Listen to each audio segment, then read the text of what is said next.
Well, how are you doing? This is going to be hopefully a quick video on perspective and the difference between perspective and orthographic view, because our opposition are having a very difficult time in marrying the two, or not understanding that they don't marry together, basically.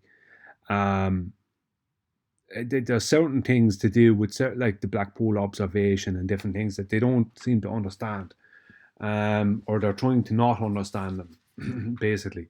So I'm going to go through a few things here just to show something, right? So let's get stuck in here. Let's not mess around. Okay. Okay. Here we have an Eiffel Tower, right, of 5 different sizes. Biggest here, and it gets smaller as you go back this way, right? So let's just say this is its closest to the observer who is here, right? Regardless of what height the observer is at, it doesn't matter. What matters is that this is the closest one to the observer. So this is its size. This is its angular size, or its size from the observer's point of view when it's this far away, and that gives us around a 20 degree angle, right? So if the observer moves back a bit, right, or the object moves away from the observer further, then the observer has a 12.7 degree angle, right, when the observer is looking over it. So first of all, the observer had a 18 to 20 degree angle. Then the observer has a 12 to 13 degree angle. Okay, just because there's a bit of a distance, an extra distance made. So there's an angular size change after happening. So as there's bigger distance made, there is then only an 8.7 degree angle, right? So once again, more distance made, and then there is only a 6 degree angle. So one more time, and for the last one, there was only a 4.6 degree angle. So your angle of view, right, as you move away from something, or it moves away from you, regardless how big it is, there's going to be a change in the viewing angle. Because if this here, right, it doesn't matter what height it is in actual size, from a perspective point of view, your angle looking over the top of this is going to, when it's this close to you as the observer, it's going to be around 20 degrees. But when it moves to this one here, it's only at just under 10 degrees, right? 8 or 9 degrees. So, and then at the end, it's less than 5 degrees. So you did have to look up at a 20 degree angle to look over the top of this here. But when it's at that distance from you, you only have to look a 5 degree angle. And that's the big problem we're having with this whole, not that it's a problem, it's not a problem for me and for flat earthers, it's only been a problem for our opposition side. They don't understand that your angle of view, right, on what you're viewing, it's angular size, and angular size is, you have to remember, is a calculation. It's not a constant, because it can be derived, and it can be used for distance and different things like that, but it's not a constant, because angular size doesn't take air and temperature into account. It only takes into account the starting actual size of something and the angular size it has at whatever distance. It doesn't take into account how what we see will be affected by air and temperature, blah, blah, blah, which can make things to be stretch up, stoop down, stooping, stretching. They're both effects of refraction and different things like that. So it can make things do that. So something can appear lower or higher than its actual angular size. But as a basic, angular size is used as a tool, right? So, but it is true that things do have an angular and an actual size, right? So, as I said, if you're looking over this tower and it's this close to you, it's going to be around 20 degrees. You'll have to tilt your head up to look over the top. When it's this close, when it's this far away from you, it's going to be 4.6 degrees, right? Fair enough, right? So let's just move this back, put that to there, right? Now, in orthographic view, right? In orthographic view, if I look up over the top, I'm just going to make this a little bit bigger. if I look up over the top of this smaller one here, right? Let's say there's no angular size change been taken into account at all. There's this one here, the smaller, and they get bigger as they go to this one. There is no angular size change. These are all, this is orthographic, so they are all their actual sizes, right? So if I take an angle above this here, right, at 7.2 degrees, and I bring it up, it's going to start intersecting these other ones, right, to the point where it gets to there, right, in orthographic view, right? But we don't view in orthographic view. We view in perspective view, which gives us an angular size change. So our angle of view, right, is not going to be the same when we're changing to perspective view, right? So in orthographic view, at what was it 7.2 or 7.4 degrees, looking up over the top of this small one here, in orthographic view, it will hit and intersect with the big one at the back and two of the other big ones. So it'll intersect with all of them basically, right? But this is the thing, right? If we change to perspective view, what happens then? So see this big one here at the back, right? If we take this one and move it to there, right? Move it just to there. We take this one and we bring it down, right? Leave it just at that. We'll do the same with this. Bring it down just to that. And the same with this. Bring that down just to that. So now we have these three after being, let's say, diminished. And let's just say this one here, right, which is bigger in angular size than this one.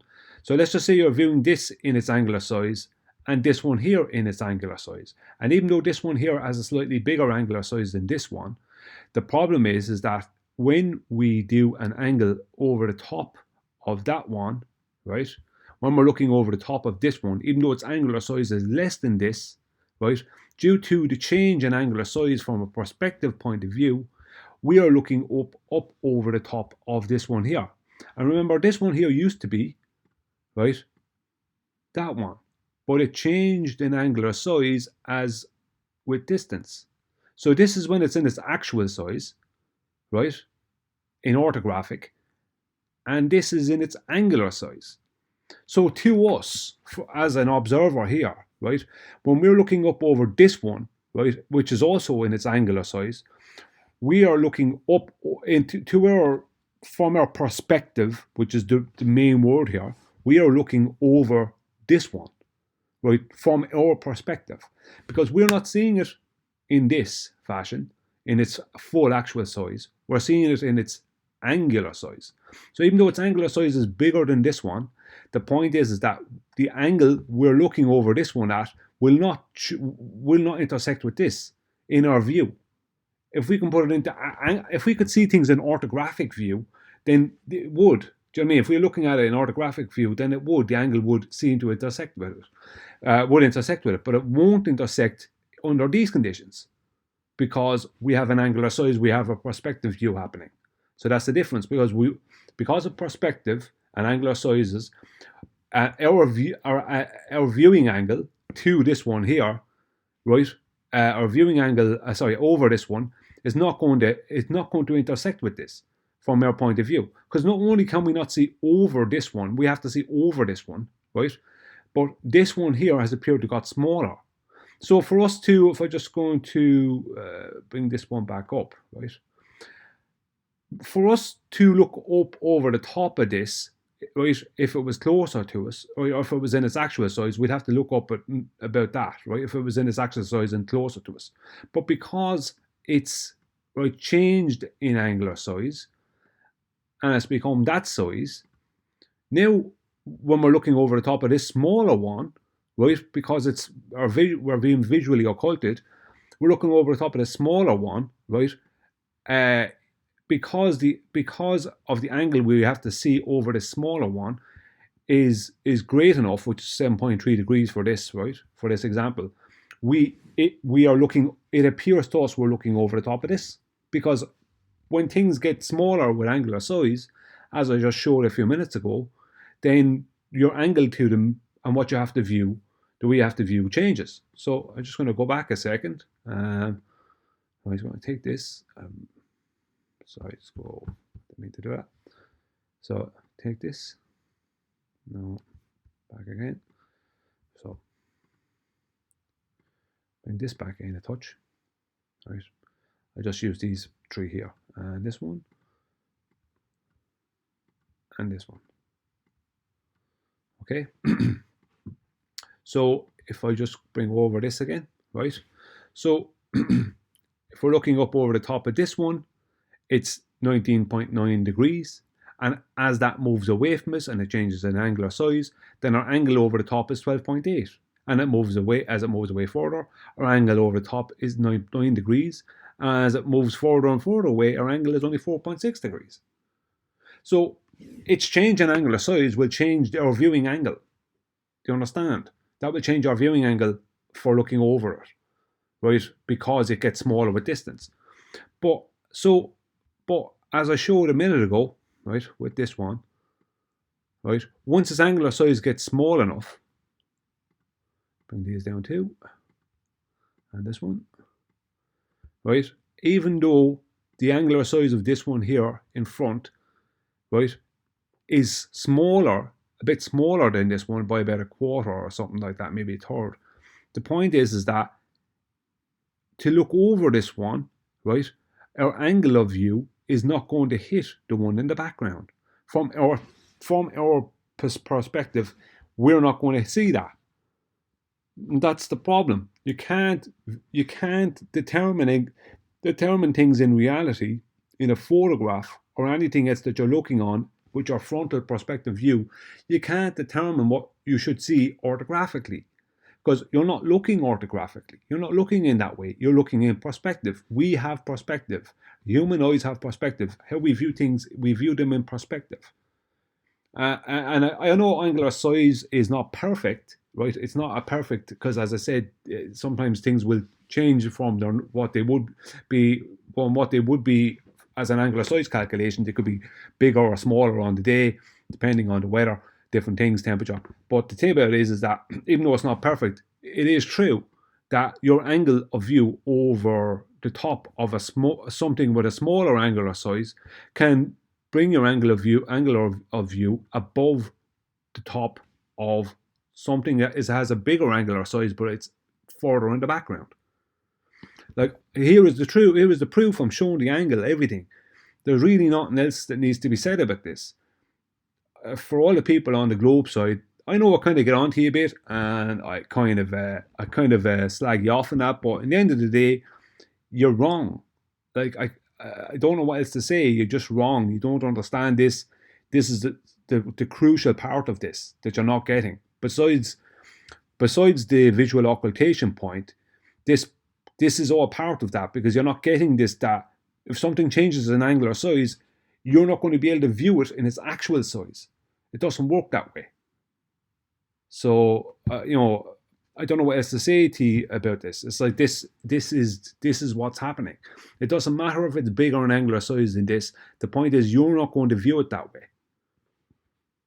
That's the way it is. If you look through here, right? If you look through here, right, through the middle of it, you will maybe hit this. But if you're trying to look up over the top of it, the angle just is not going to happen. It's not going to happen.